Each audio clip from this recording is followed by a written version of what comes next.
Doctor BR Ambedkar Konaseema జిల్లా శ్రీ లక్ష్మీ నరసింహస్వామి సేవలో high court న్యాయమూర్తి సకినేటిపల్లి మండలం అంతర్వేది గ్రామంలో వేంచేసి ఉన్న శ్రీ లక్ష్మీ నరసింహస్వామి వారిని ఆంధ్రప్రదేశ్ రాష్ట్ర హైకోర్టు న్యాయమూర్తి బి కృష్ణమోహన్ కుటుంబ సమేతంగా దర్శించుకొని ప్రత్యేక పూజలు నిర్వహించారు.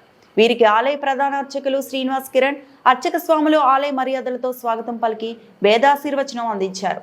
వీరికి శ్రీ స్వామివారి దర్శనానంతరం ఆలయ అసిస్టెంట్ కమిషనర్ వరప్రసాద్ శ్రీ స్వామివారి చిత్రపటం ప్రసాదాలు అందజేశారు. ఈ కార్యక్రమంలో రాజోలు కోర్టు సిబ్బంది, అధికారులు తదితరులు పాల్గొన్నారు.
ఆగంద్రార్కం వంశాభివృద్ధే